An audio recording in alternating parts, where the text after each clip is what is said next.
What's up, YouTube? Welcome back to Moto Adventurer. I'm your host, Drew, and today we are riding the Southern Ohio Adventure Loop. So we've got portions of it scheduled. We're gonna do about 130 miles or so. We're gonna check out a bunch of gravel county roads, some twisty pavement down here in southeast Ohio toward Portsmouth. We're also gonna stop at Copperhead Fire Tower out in Shawnee State Forest, like I mentioned before. And then on top of that, we're gonna stop over to Bluecreek General Store. Some of the best pizza in Southern Ohio is at a random general store where you can find pretty much anything that you would need because it's one of the only places to stop for miles around. After that, we're gonna do some creek crossings and then head on back north up toward Hillsboro and call it a day.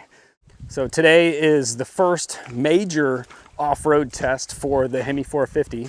So we did some local stuff and a little gravel, but today is the most significant amount of off-road that we've done so far. So it's going to be interesting to see how things shake out.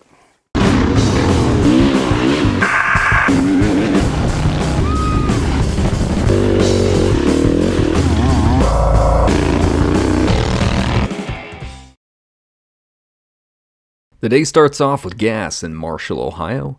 Then we chase the gravel county roads down through Reardon, then still winding our way back through the back roads toward Otway.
Leaving the quiet county roads behind, it was time to move into Shawnee State Forest to get to Copperhead Fire Tower.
Leaving Copperhead Fire Tower behind, it was some more of Shawnee State Forest Service roads, and then up to Sunshine Ridge, and then Rio Ridge, and then on to Bluecreek General Store for lunch.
On the southwest end of the Southern Ohio Adventure Loop and probably 10 miles from the Ohio River, Bluecreek General Store is the one-stop shop for pretty much anything that you could possibly need, because it's about the only place that you can stop to find stuff.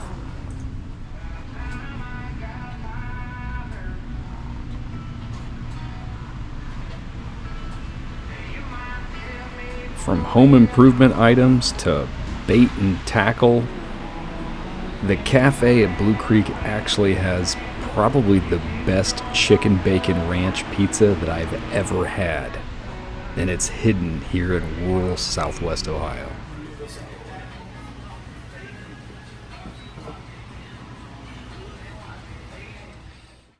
After getting right stuffed with some great lunch, it was time to go cool off in the creek.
So far, I've been pretty impressed with the Himalayan. Stock suspension on gravel roads and rocks and stuff, really good. I actually think, and as I said in the last episode, I'm 170 pounds, 5'10". I think I can back off the preload on the shock once. So I don't think I'm gonna do that today, but here in the next few reviews, we're gonna do that. We're now over 500 miles deep on this bike. So we're getting to the point where I've been running the stock tires through all these gravel roads down here. I'm anxious to put some knobby tires on it and see how it goes, because thus far it's been pretty decent with the stock tires, but I admit I'm not quite as confident coming around those curves, especially on that street biased front tire, that's for sure. And we're a little short on traction in some of the places off-road. So, but otherwise, hey, for what you get right out of the box, pretty solid choice. Like I said in the first video, I'm really impressed with the way a lot of the stuff's working out of the box. I'm still getting used to throttle by wire, but I'm actually really enjoying the modes. Super convenient to be able to pull in the clutch and just switch from eco to performance, like if it starts raining. And contrary to what we currently see out here, it is highly likely that it's going to rain any minute now, thanks to this tropical storm that's going on down south. So I expect that to blow in here before the day's over, but we'll see how that goes. Generally speaking, like I said, I'm getting along with the Hemi really well. And as I've said to some friends who've texted me, adventure riding has never been this easy and this affordable for folks that really want to get into it. After splashing around in the creeks, I got a great idea. Let's go find some stickers.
Stickers in hand, it was time to call it a day. It was an awesome outing on the Southern Ohio Adventure Loop on the Hemi, but hopefully I could get home in time to miss the rain.